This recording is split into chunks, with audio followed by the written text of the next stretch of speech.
en tu nombre. Señor, úsanos como instrumento para hablar tu palabra.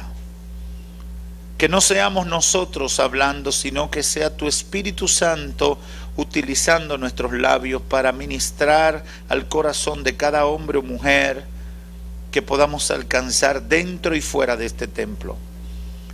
En el nombre de Jesús declaro salvación, sanidad, liberación espiritual, cielos abiertos para la gente que nos puede escuchar. En el nombre de Jesús, el que está abatido será levantado, el que esté enlutado será confortado con óleo de gozo, con manto de alegría. Espíritu de Dios, muévete con poder en esta tarde. En el nombre de Jesús. Amén, amén y amén. Yo quiero que busquen en sus Biblias. Gloria a Dios. Tengo tantas citas aquí. Vamos a buscar.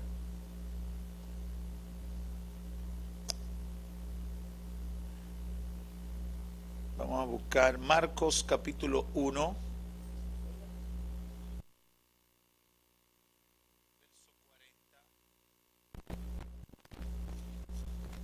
Cuando lo tengan, pueden decir amén.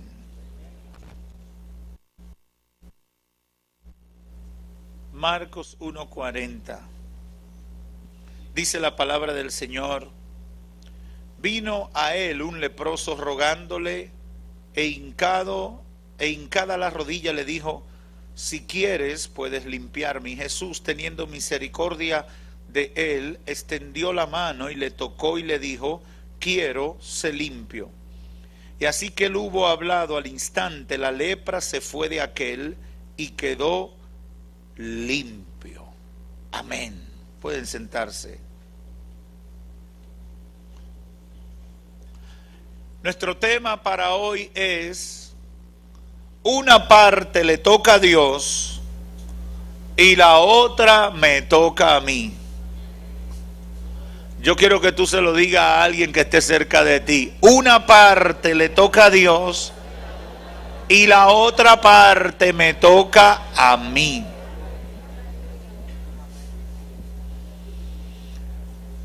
Quiero reflexionar con ustedes sobre este tema que considero es parte del compromiso de llevar luz en las tinieblas de la confusión que nuestras creencias no bíblicas generan en nuestra vida. Hay muchas creencias no bíblicas que hay dentro de la práctica de la fe, pero que no son bíblicas. Muchas creencias no bíblicas que generan confusión. Muchas veces he hablado con cristianos, he hablado con simpatizantes del Evangelio, y cuando me expresan los motivos de oración, las necesidades que tienen, lo que están haciendo para superar esos problemas, me doy cuenta que en su ignorancia ellos solo están hablando de lo que Dios debe hacer y nunca hacen referencia a la parte que a ellos les toca. Ese es un error muy conocido entre nosotros. Hablamos de lo que Dios debe hacer y se nos olvida la parte que a nosotros nos toca. Me he encontrado con otras personas que son más especiales todavía.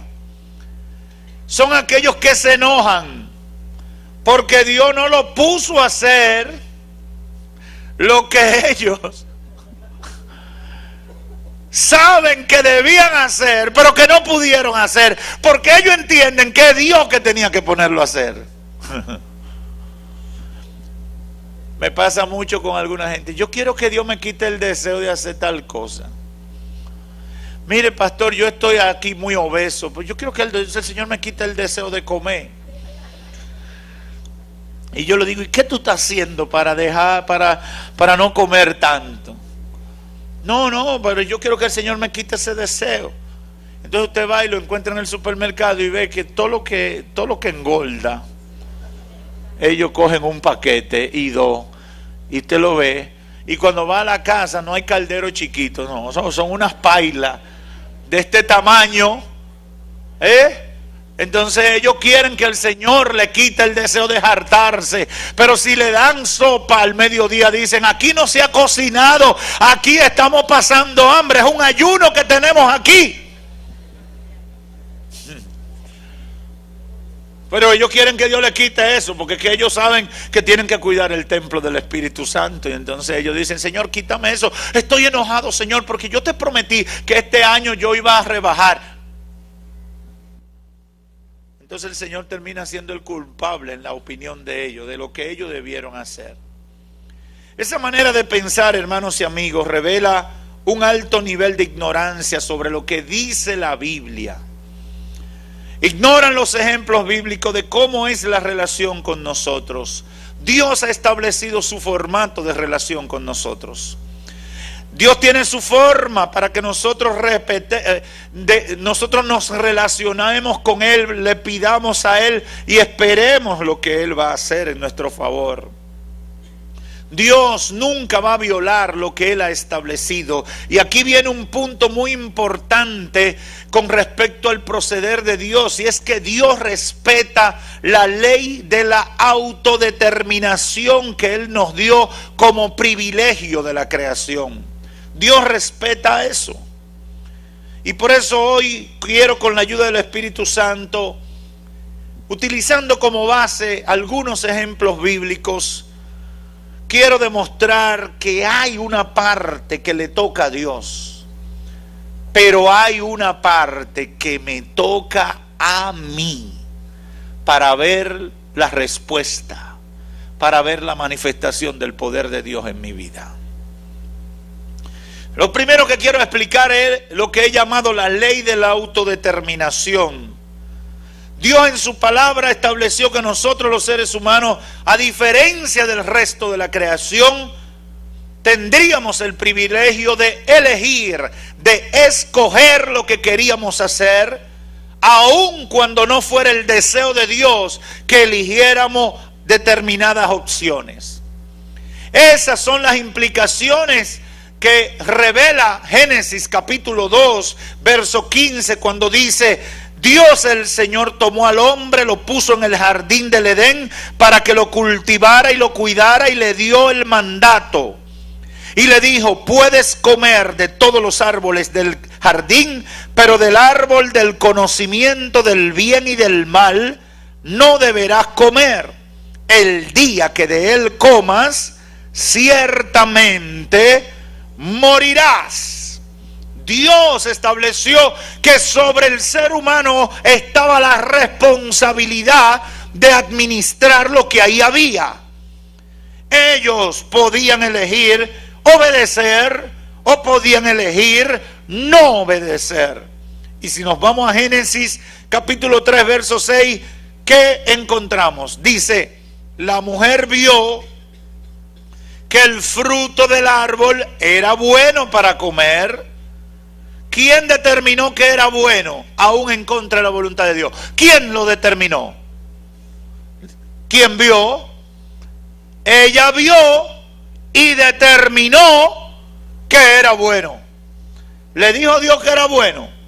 Dios no le dijo que eso era bueno para comer. Al contrario, lo que Dios le dijo debió llamarle la atención para no inventar con eso. Ahora, ¿qué sigue diciendo?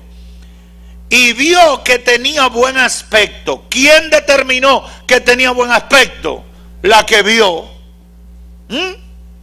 Mire cómo sigue. Así que tomó y comió. ¿Le puso Dios la manito en el fruto? No. Ella tomó y comió. Pudo tomar y no comer, pero agarró y ñápete, como decimos los dominicanos. Tomó y comió. ¿Y qué más? ¿Quién tomó? La que vio. ¿Quién comió? La que vio. Y luego le dio a su esposo.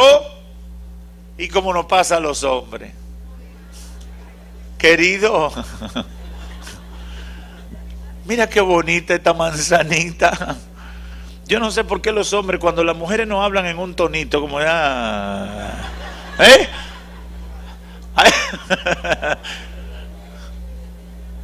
manganzonamente, el hombre simplemente comió. Ahora, si usted analiza el texto bíblico, porque hay cosas interesantísimas en la palabra. Cuando usted se va a Génesis 2:15, ¿a quién fue que Dios le explicó que ahí había problema? Oiga bien, los hombres culpamos a las mujeres. ¿Quién fue que vio y que cogió la fruta? La mujer. Ah, sí. ¿A quién Dios le dijo que eso era malo? ¿Y por qué el individuo no la detuvo? Cuando ella vino, Adán, cariño, come. ¿Qué tenía que decir Adán? Pero Eva, tú te estás volviendo loca. Sí, pero yo me imagino que Eva vino como con marido mío. Y el pobre Adán, ay sí, ay Eva. Y comió el varón. A Adán y a Eva les tocaba obedecer, y si lo hacían, le iba a ir bien. Su futuro era maravilloso. El plan que Dios estructuró para ellos era perfecto. Era una idea de Dios para la máxima expresión de su creación. Perfecto.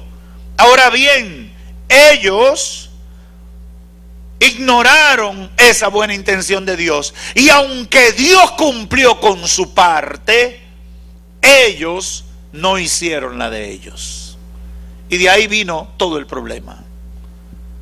Yo quiero entrar en algunos ejemplos bíblicos que el Espíritu Santo puso en mi corazón mientras meditaba en esto, que considero que tienen un gran impacto, una gran enseñanza para nosotros en torno a lo que estoy planteando. Hay algunos que revelan que a veces lo que nos toca es obedecer a la orden de Dios sin preguntar muchas cosas. A veces es todo lo que Dios está pidiendo, obediencia, como pasó con Adán y Eva. Dios lo único que quería era que respetaran eso. Todo lo demás ellos podían trabajar con eso, pero Dios le dijo: no me toquen eso. Se lo informo para que no vayan accidentalmente a tocar eso. Era una señal. Yo estoy seguro que eso podría ser un árbol de manzana de oro. ¿Cuánto han comido manzana de oro? Pues yo pensé que ya eso no se comía, porque antes, en mi tiempo, yo veía a los muchachos con esa cuestión pullosa ahí. Yo nunca he comido manzana de oro. Pero podía ser manzana de oro, podía ser mamón, podía ser cualquier cosa, pan de fruta, manzano de cualquiera. El problema estaba en la obediencia, más que en cualquier otro ingrediente de lo que había en ese árbol. Dios muchas veces lo que nos pide que nosotros hagamos solamente es obedecer, y de ahí se desprende toda la bendición. A veces simplemente Dios lo único que quiere es que respetemos una orden que Él nos ha dado, y ya con eso nosotros ganamos el favor de Dios y la respuesta de Dios para nuestra vida. Mire un ejemplo que quizás muchos han escuchado allá en el segundo libro de Reyes, capítulo 5, versos 9 al 11, con el caso de un famoso general sirio que tenía lepra y encontró una muchacha de servicio en su casa que le dio la noticia de que en su tierra había un profeta que le podía sanar de la lepra. En ese tiempo la lepra era incurable, inmanejable, antisocial, era un decreto de abandono y de ser sacado de en medio de la sociedad. Y esta muchacha le dio la noticia, y efectivamente el hombre fue donde el profeta a buscar la sanidad que le habían prometido, que le habían dicho que iba a encontrar. No había dinero en la tierra para quitarle el problema de la lepra a ese señor. No había. Siria era un lugar, una nación poderosa en ese momento. Él era la confianza militar de ese rey y tenía que buscar su sanidad, pero con dinero no se resolvía. Solamente tenía la esperanza de que el hombre de Dios le ministrara salud. Y en efecto fue, y el profeta Eliseo estuvo dispuesto a ministrarle salud. Ahora, ¿qué le dijo Eliseo? Eliseo le dijo, bueno, ve y báñate en el Jordán. Vino Naamán con sus caballos y con su carro y se paró a las puertas de la casa de Eliseo. Verso 9 del capítulo 5 del segundo libro de Reyes. Entonces Eliseo le envió mensajero diciendo, ve y lávate 7 veces en el Jordán y tu carne se te restaurará y serás limpio. Ya, eso era todo. Tiene lepra y está pudriéndote. Está la llaga. Viene buscando sanidad. Ni siquiera le pidió un peso. Ni siquiera le pidió un regalo. Ni siquiera le dijo, mira, métete conmigo aquí 4 días de silicio. No, le dijo, ve y lávate 7 veces en el Jordán y ya. Pero usted sabe cuál fue la reacción del hombre. Y Naamán se fue enojado diciendo, he aquí yo decía para mí, saldrá él luego y estando en pie, invocará el nombre de Jehová su Dios y alzará su mano y tocará el lugar y sanará la lepra. Es decir, él tenía determinado qué era lo que le iban a hacer a él, como si él fuera profeta, como si él fuera Dios, como si él tuviera poder. Lo que le tocaba a él era bañarse. Pero él quería, mire, cuando usted lee las palabras ahí, usted se da cuenta que el hombre lo que quería que le hicieran ceremonia conforme a su investidura, le pasaran la mano, y si encontraba uno de esos evangélicos que hace despojo, le pasara y ahí le sacudiera 2 o 3 veces y todo ese tipo de cosas. Entonces, cuando el profeta le dice, ve y báñate, lávate 7 veces, él se enoja, literalmente dice la escritura, se enojó. Óigame, a ese hombre lo que le tocaba a Dios era sanarlo, ¿sí o no? Lo que le tocaba a Dios era limpiarlo de esa enfermedad incurable. ¿Qué era lo que le tocaba a él? Bañarse. Dios te dijo, báñate, ve y báñate, varón, y resuelve tu problema. No, pero él le decía, no.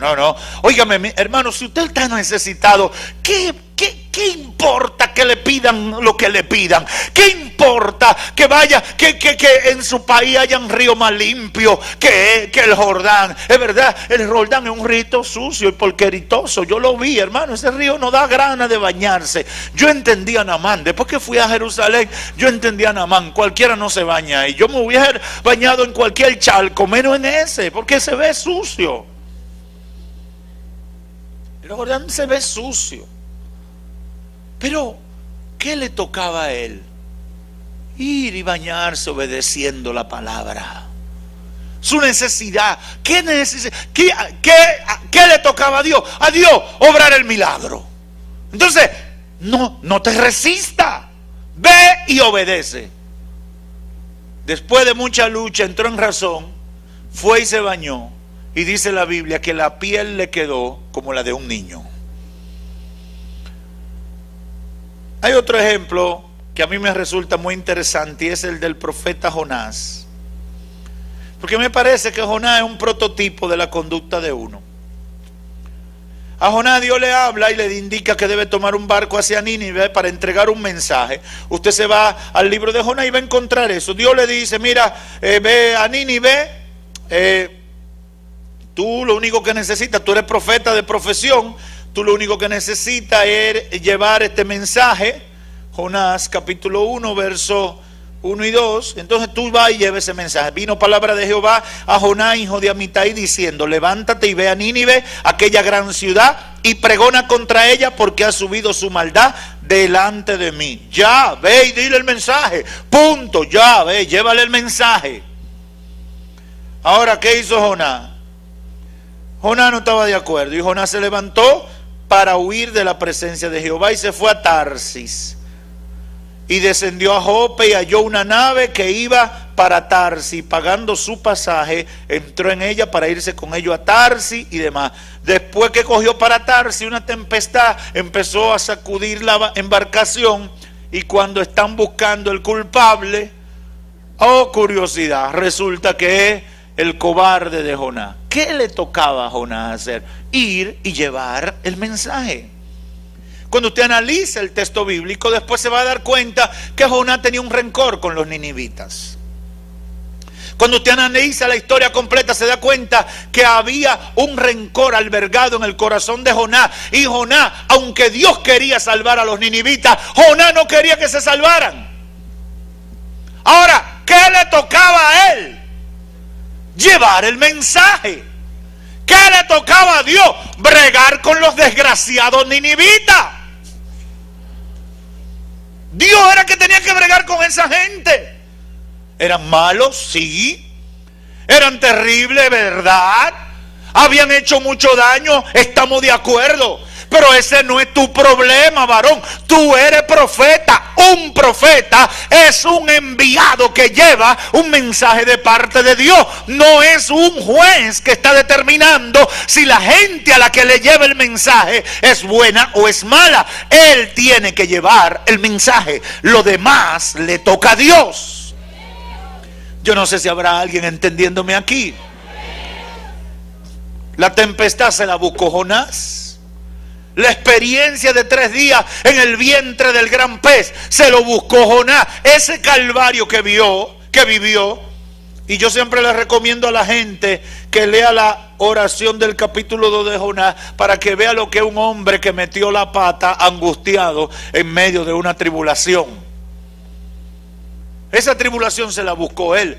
Y yo mientras pensaba en esto, ¿cuántas tribulaciones no nos buscamos nosotros por estar inventando? ¿Cuánta gente hay sufriendo hoy en día por estar determinando lo que deben hacer, ignorando lo que le toca frente a lo que Dios ha prometido y frente a lo que Dios ha dicho?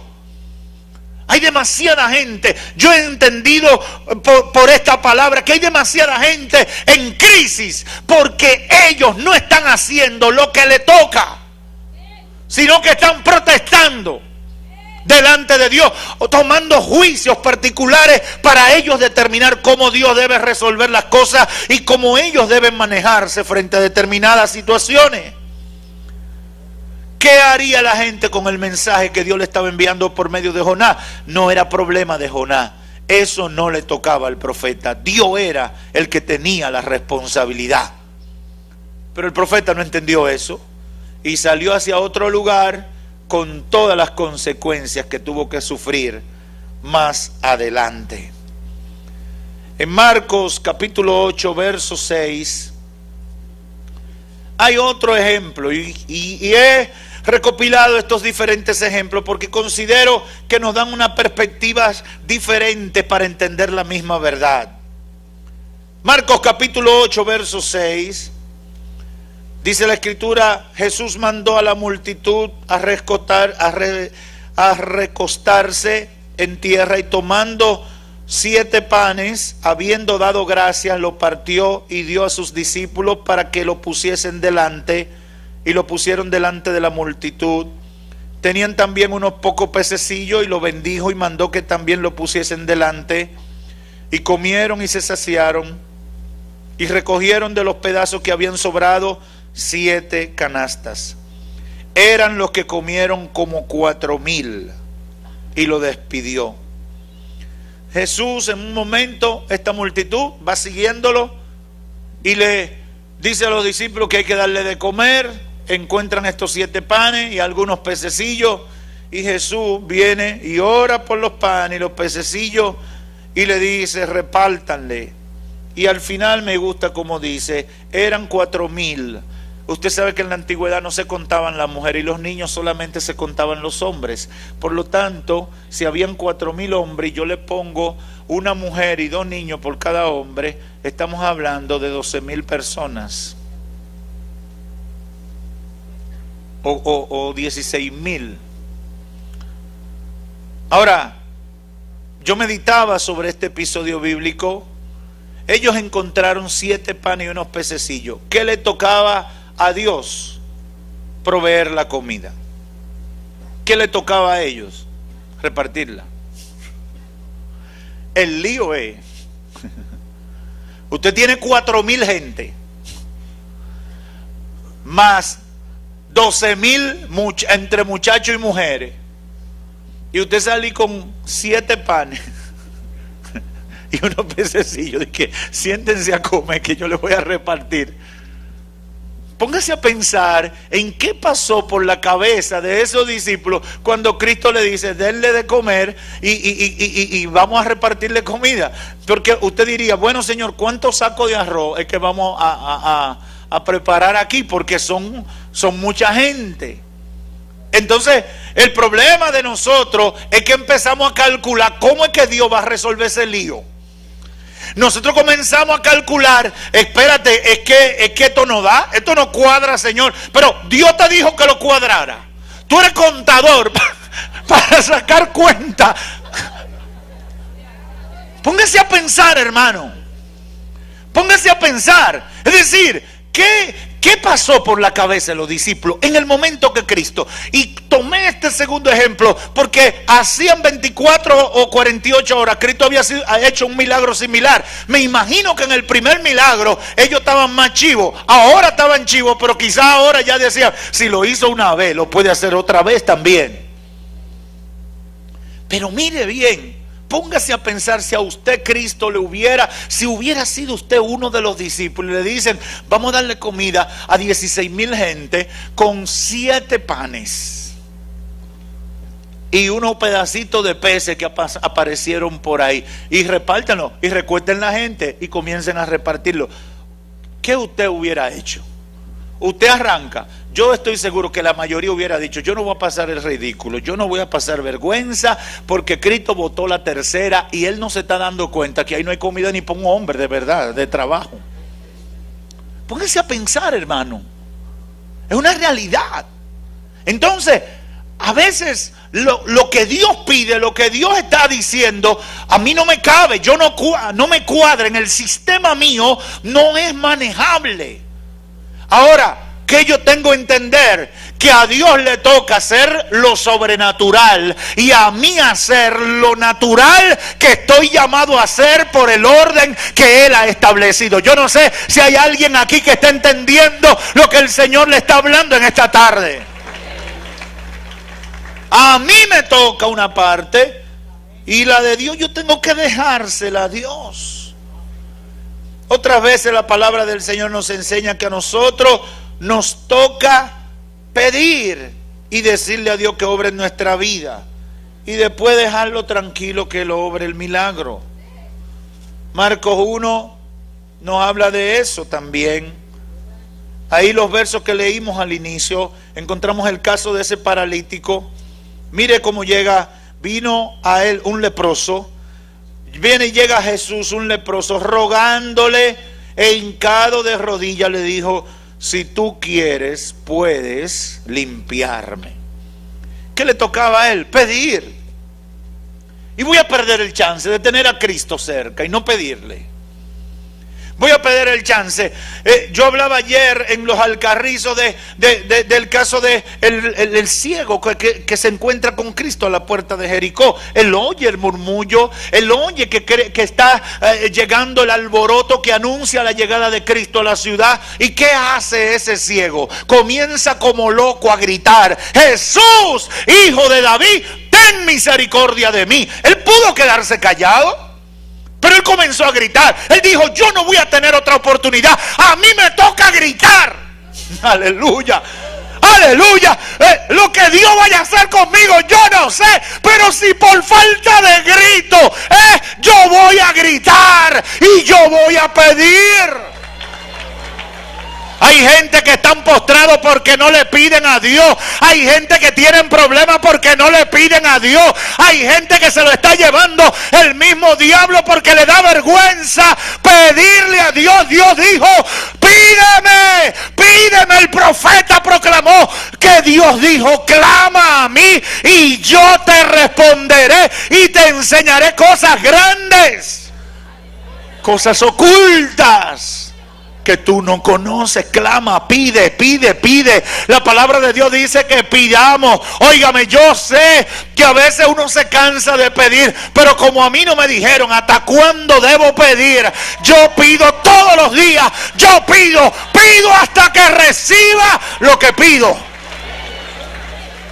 Pido hasta que reciba lo que estoy pidiendo. Y Jesús da unos ejemplos que yo no quisiera meterme ahí, pero Jesús da unos ejemplos tremendos. Porque en un momento Cristo le dice, le pone el ejemplo, ¿verdad?, de aquel juez injusto, que alguien va pidiéndole que le haga justicia.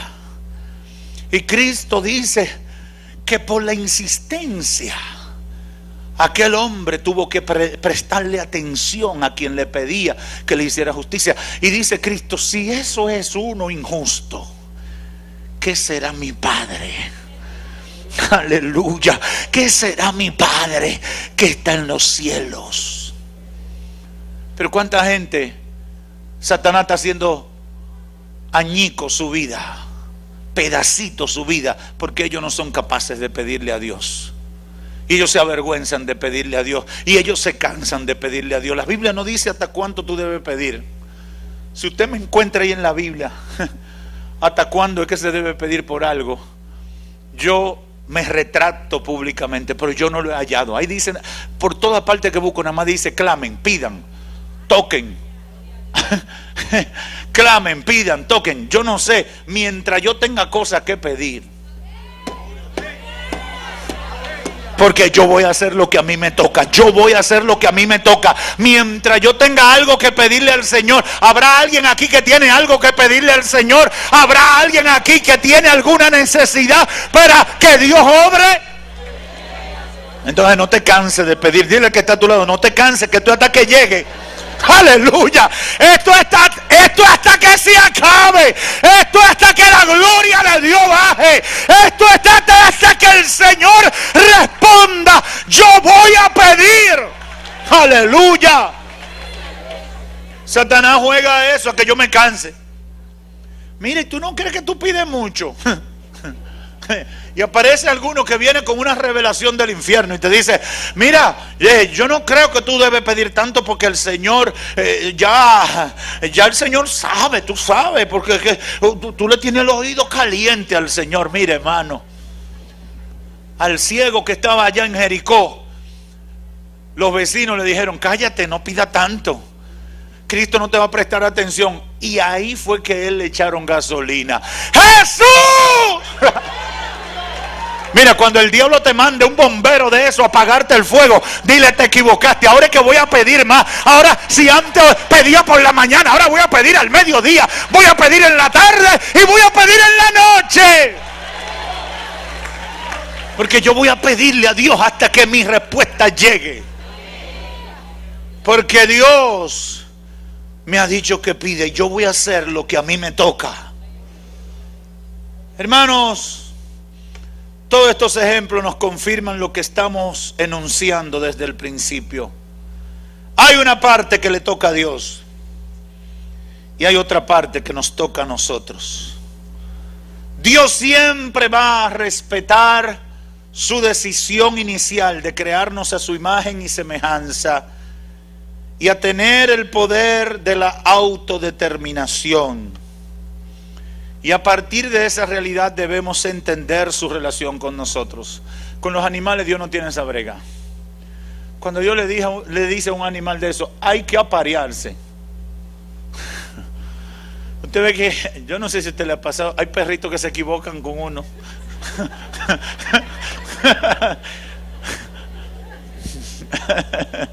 ¿Usted no se ha dado cuenta de eso?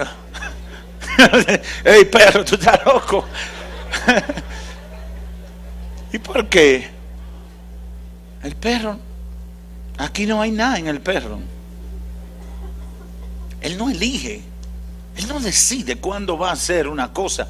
Él tiene un programa.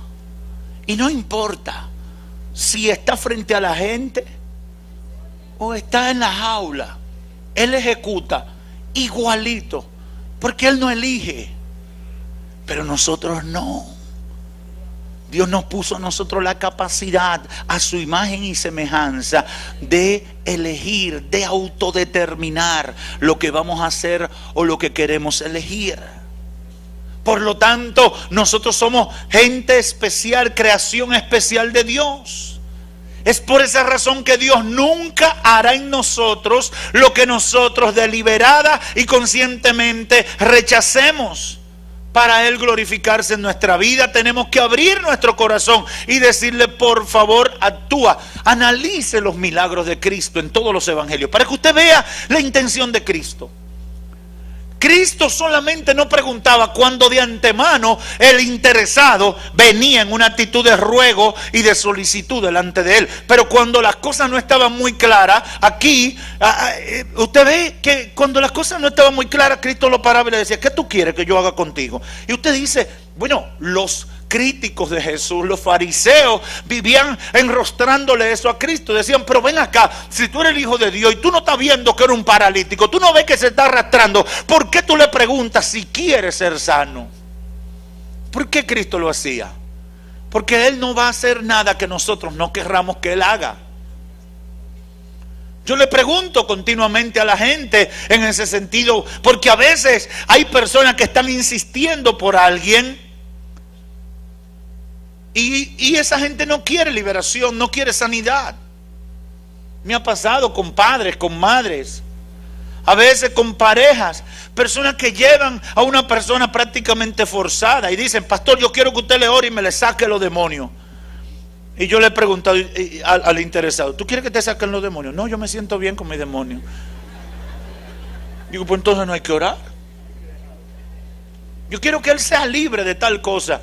Y yo le digo: ¿tú quieres ser libre? Y dicen: no, yo me siento bien, al contrario, me siento cómodo con lo que yo tengo. ¿Usted va a orar por esa persona? No. Es como hermanos que se dan cuenta que hay una familia que le está sirviendo al diablo y el diablo lo está destruyendo y se lo está comiendo vivo, y van los hermanos: yo vine aquí a establecer el orden de Dios. ¿Y quién te ha dicho a ti que ellos quieren el orden de Dios? A veces no quieren el orden de Dios. Por lo tanto, no hay nada que tú puedas hacer por esa gente, simplemente dejarlo que se estrellen contra la realidad, porque ellos no quieren, y Dios va a respetar eso, porque Dios nos dio la autodeterminación para nosotros elegir qué queremos. Dios nunca hará lo que nosotros deliberada y conscientemente rechacemos. Jesús siempre le preguntaba: ¿qué tú quieres que yo haga por ti? Se lo preguntó a ciegos, a paralíticos y a todo tipo de gente que venían buscando ayuda o estaban al encuentro de Él. Para recibir un milagro de Dios o una sanidad, hay una parte que le toca a Dios y hay otra que nos toca a nosotros. Para ver la salvación de tu familia, hay una parte que le toca a Dios y otra te toca a ti. Y esto lo voy a repetir, porque lo he visto muchas veces con tristeza. Hay gente que quiere que su familia se salve, pero ellos no hacen la parte que a ellos les toca. Y en la iglesia son tremendas personas, maravillosas personas, pero en su casa hay una parte que le toca a Dios, pero hay otra parte que te toca a ti. Y déjeme decirle, yo no lo voy a establecer como una ley inviolable, pero quiero decirle algo, y se lo digo a los esposos y a las esposas: cuando tu pareja ve, yo pudiera decir que en el 98-99% de los casos, cuando tu pareja ve que tú te conviertes en un siervo o en una sierva, necesariamente tiene que pensar en que el evangelio es algo bueno para la vida de ellos y de la tuya. Y eso debe llevar a la salvación de esa gente. Es la experiencia. Por eso estoy convencido que cuando una gente da testimonio en su familia, es natural que la salvación llegue a la casa. Porque hay un impacto de alguien que te conoce, sabe lo que tú eres, sabe para lo que tú eras capaz. Y entonces cuando ve la transformación dice, yo quiero de lo que tú tienes, porque lo que a ti te han dado es bueno. Lo menos que hacen es que te respetan. Y dicen, no, espérate. Yo he escuchado a muchos hombres, no, es una sierva, mi mujer. Uy, ellos son unos borrachones sin vergüenza, pero yo, mi mujer, no, es una sierva. Cuidado, no me molesten a la hermana. Porque está dando testimonio. Se cohíbe de querer que haga cosas. Dice, no, tengo que respetar, porque de verdad esa persona se metió de verdad a evangélica. Esa persona está decididamente sirviéndole a Dios. Hay una parte que le toca a Dios y otra me toca a mí para la salvación de mi familia, para la solución de una crisis económica. Hay gente, yo quiero que el Señor me pague la deuda. Y yo tengo que hablar un día de esto con Felcillón para ver de dónde él se inventó eso, que Dios paga la deuda.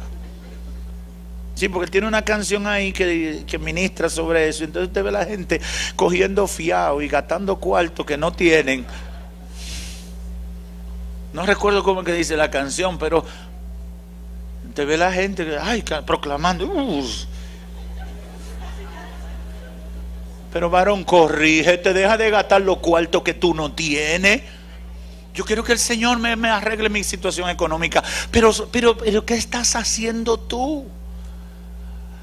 Tú quieres comprar todo lo que aparece en una vitrina, toda la ropa interior que te ofrece una hermana que tiene ahí en un bulto, quiere darte todos los tratamientos de salón, quiere comprar todos los bicuí que hay en una tienda. Óyeme, hay una parte que le toca a Dios, pero hay una que te toca a ti. Deja de comprar, deja de ser mano floja.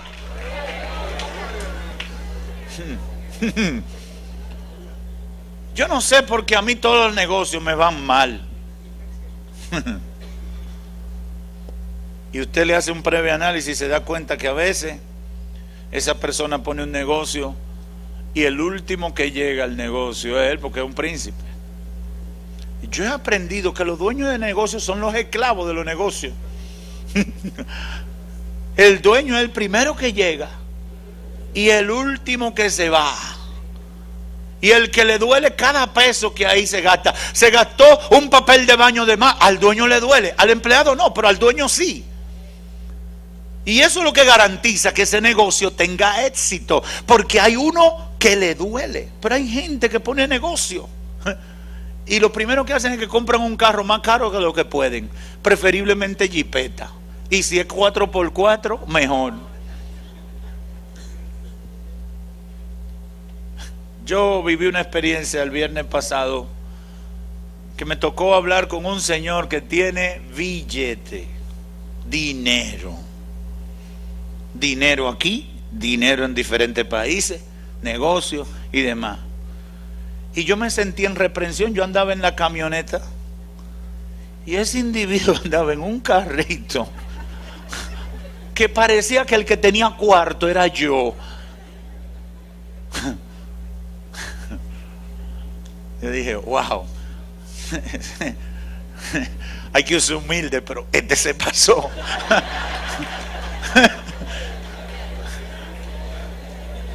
Pero hay una gran lección. No tiene dinero por accidente, lo ahorra. Lo ahorra, él hace lo que le toca. Hermano, y hay que aprender sobre este asunto en esta edad del materialismo. Da brega uno salir de las crisis económicas. El dominicano no ahorra, el dominicano saca tarjeta de crédito y gasta cuarto que no tiene.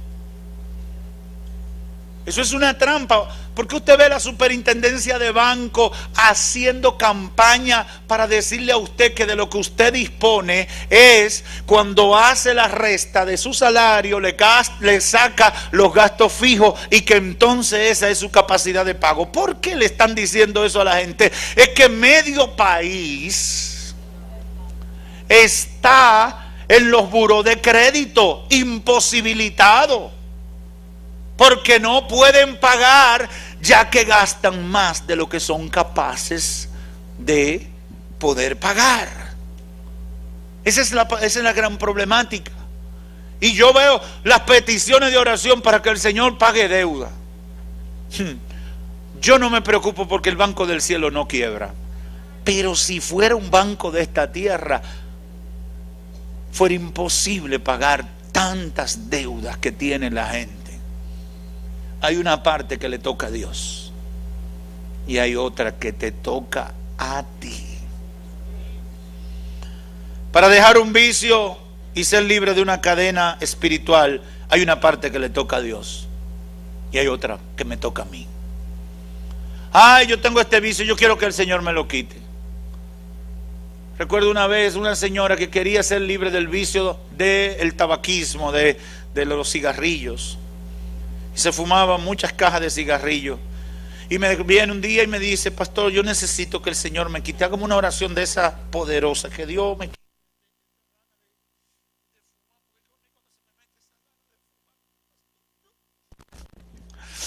Yo me fumo lo que sea, pastor. Hermano, y me lo dijo con sinceridad.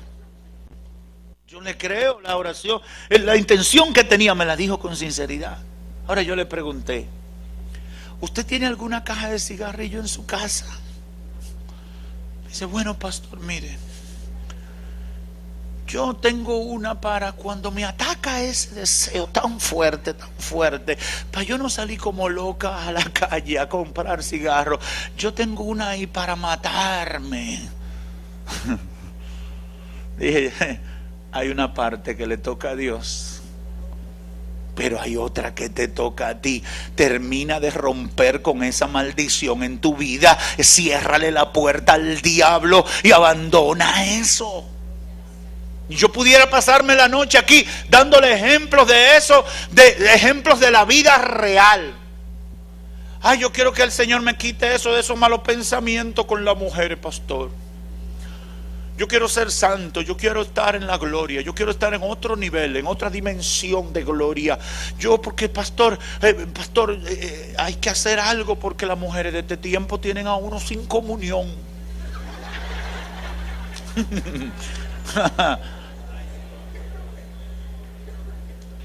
Yo no sé si fue aquí que lo conté en Santo Domingo, que hubo uno que vino con ese problema y le dije: voy a orar para que el Señor te quite la vista.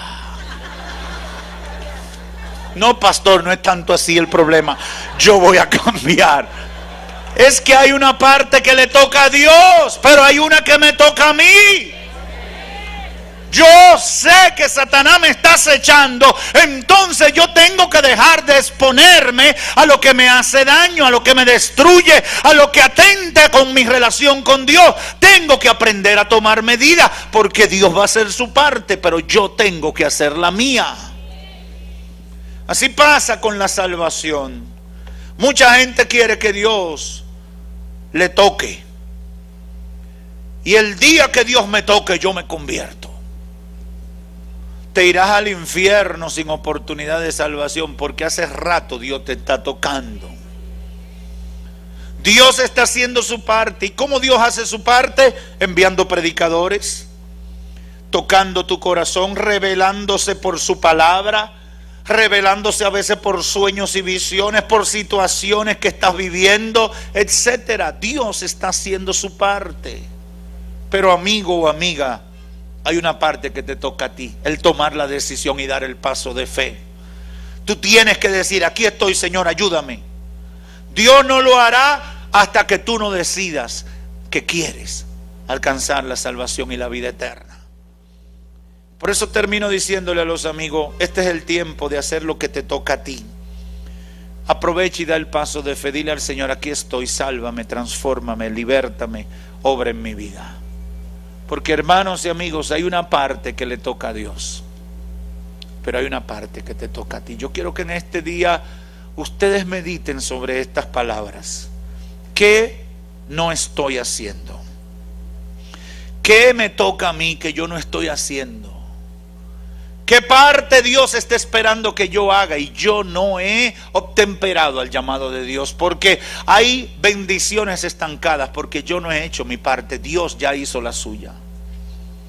Yo no sé cuánto han tenido la oportunidad de ir a las aduanas, a algún muelle de la República o a las aduanas de los aeropuertos. Usted llega y ve muchas mercancías, muchos furgones. Por ejemplo, usted va al muelle de Boca Chica, o antes se iba, y al de Jaina, al multimodal Caucedo, y usted ve muchos furgones. Y todos esos furgones están ahí para ser sacados.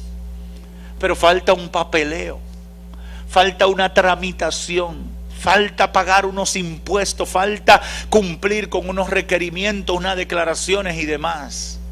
Yo creo que hay mucha gente que las bendiciones están como en las aduanas, almacenadas en furgones, esperando que ellos hagan lo que le toca a ellos, la tramitación, porque hace tiempo desde el cielo fue despachada la bendición, pero está retenida porque tú no has hecho lo que te toca a ti. Habrá alguien aquí que tome esa palabra y dice: Señor, yo voy a hacer lo que me toca, porque tú has hecho lo que a ti te toca. Mi bendición no puede seguir siendo retenida. Tu salvación no puede seguir siendo retenida. Esa respuesta que estás esperando por años no puede seguir siendo detenida. Tienes que liberarla haciendo lo que te toca en el nombre de Jesús. Comprométete a hacer lo que debes hacer, cueste lo que cueste, para que la bendición de Dios llegue y la gloria de Dios se manifieste en tu vida. Dios ha hecho su parte, ahora a mí me toca hacer la mía. Que Dios te bendiga, iglesia. Padre, gracias por tu palabra.